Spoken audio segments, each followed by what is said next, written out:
Assalamualaikum warahmatullahi wabarakatuh. Waalaikumsalam warahmatullahi wabarakatuh. Alhamdulillah, alhamdulillahi rabbil alamin. Asyhadu an la ilaha illallah wal malikul haqqul mubin wa asyhadu anna Muhammadar abduhu wa rasuluhu shadiqul wa'dil amin. Allahumma shalli wa sallim wa barik ala sayyidina Muhammad wa ala alihi wa ashabihi ajma'in. Amma ba'du. Pertama-tama di awal langkah yang paling utama, marilah kita panjatkan puja dan puji atas hadirat Allah Subhanahu wa taala. Yang mana oleh Allah yang telah diciptakan 7 petelan langit tanpa tiang dan bumi tanpa landasan. Langit yang dihiasi dengan bulan bintang, di mata bulan sinar matahari yang terang menerang tanpa kabel dan listrik. Bumi yang dihiasi dengan gunung-gunung yang menjelang sebagai tempat tinggal pohon yang rindang, tak berdaun dan tak berduri. Itulah yang dijadikan sebagai tempat tinggal hewan liar di luar sana. Di kaki gunung ada kolam, ada danau dan lautan yang tak bertepi, yang di dalamnya terdapat ikan mas dan cumi-cumi yang dimasak pakai endomi. Apa kata orang? Wah, enak sekali. Selawat berserta salam kita doakan kepada Allah, kiranya Allah telah memperkirakan kepada baginda Rasulullah sallallahu alaihi wasallam. Beliau adalah seorang pemimpin yang bijaksana. Beliau adalah seorang pemimpin yang tidak pernah diprotes. Beliau adalah seorang pemimpin yang tidak pernah diunjuk rasa, bahkan tidak pernah dituntut mundur oleh kabinetnya. Beliau adalah yang meninggal Habibullah, berbangkat Rasulullah, digelarkan oleh Allah Al-Amin, julukan orang Eropa, the best one of all messenger in the suite, pengakuan orang Eropa.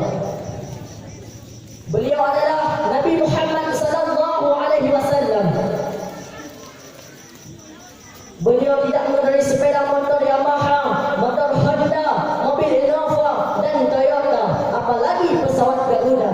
Beliau mengendarai sebuah unta atau kuda untuk berperang di jalan Allah, dan beliau memakai baju warna putih tanda kesucian, dan ulanglah beliau memakai baju warna merah tanda murah darah. Demi apa?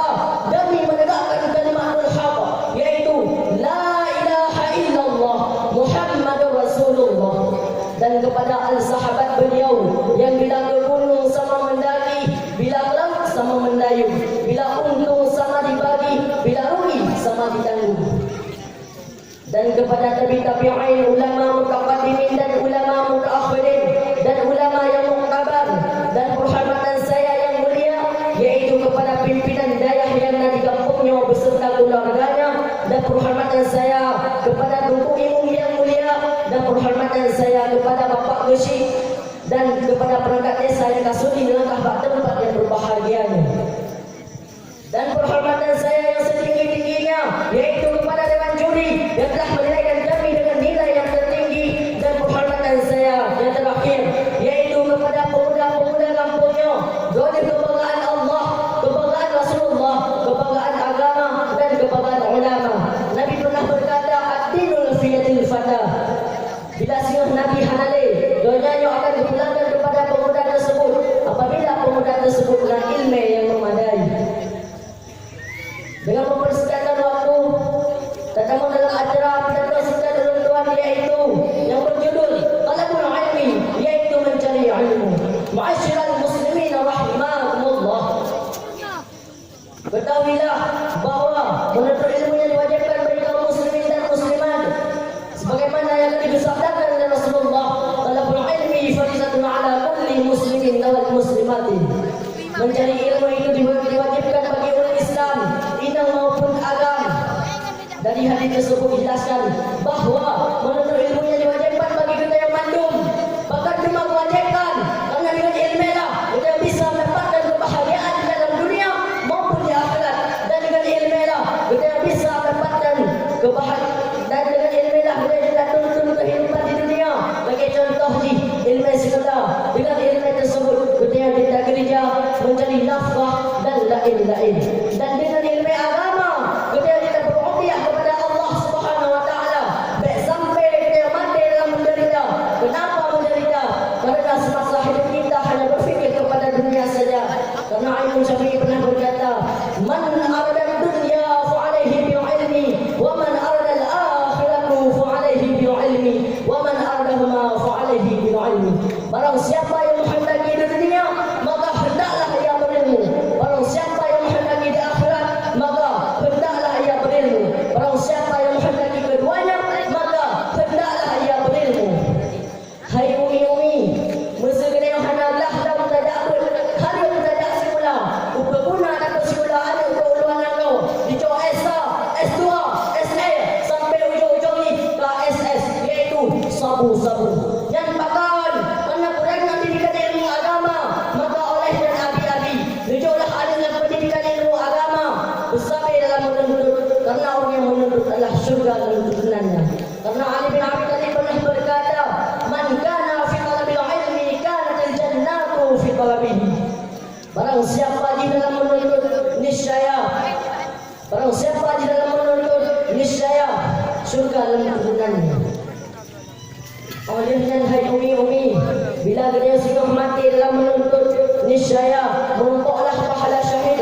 Yang perkataan dari Abu Hurairah, murid kesayangan Nabi sendiri, orang jamal tunggu-tunggu dalam perang sabilillah dekat hak meminta pahala syahid. Apabila orang berperang dan mati dalam perang, contoh di rumah, niscaya hana pahala syahid. Maka kita yang bersabar-sabar dalam menuntut, bagi kita yang berapa berzikir, yang pahala tamulang, tambah hafal kitab, dan itulah yang kita zikir bagi kita.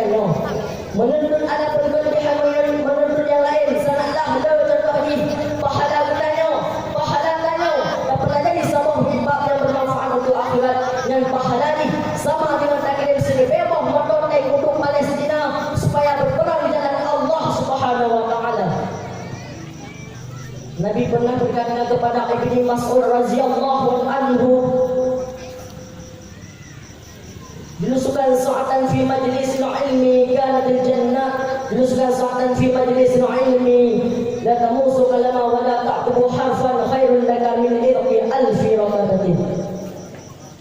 Nabi ini pegah Pak Ibnu Mas'ud. Benar memang pegah Pak Ibnu Mas'ud. Duduklah olehmu satu jam saja dalam majlis ilmu, sekalipun kamu tidak memegang akan pena dan tidak kamu tulis akan satu huruf, itu lebih baik bagimu daripada engkau memerdekakan seribu langit. Nyanban kelebihan guru menuntut. Pak Sabuhura, Nabi ini pegah baur mandum. Baik orang yang ada di kedai maupun yang ada di pasar, yang bahawa Nabi pegah nak pembahagian harta warisan di dalam masjid, maka berimalah dari orang kampung yang mandum. Maka bijaklah dalam masjid orang yang mandum. Waktu itu orang yang dalam masjid hanya di harta warisan yang dipegah oleh Nabi gunakan. Bahkan demah hanadir, karena manusia ingin mencari harta, tapi kan harta yang dibagi Rasulullah, tapi ilmu yang dibagi Rasulullah. Bahkan demah hanadir bagi harta, karena hartanya teman syaitan. Datang hidup teman tunggu hartanya teman syaitan. Karena Nabi pernah berkata, ada furusul ikhwan syaitan. Harta itu adalah teman syaitan. Inti sari yang dapat saya petik dalam pidato saya, yaitu yang pertama, wajiblah kita menuntut ilmu, karena dengan ilmu lah kita bisa mengenal Allah, mengenal Rasulullah, mengenal para alim ulama, dan mengenal diri kita sendiri, dan mengenal kedua orang tua. Dan yang kedua, kita sudah tahu dalam menuju ke syurga. Dan yang ketiga, kita sudah tahu apa yang lebih terbaik dalam kehidupan kita sehari-hari. Apa ilmu, apa harta. Yang terbaik adalah ilmu. Ainaku bidatau tuan dan akhiri. Wassalamualaikum warahmatullahi wabarakatuh. Waalaikumsalam warahmatullahi wabarakatuh.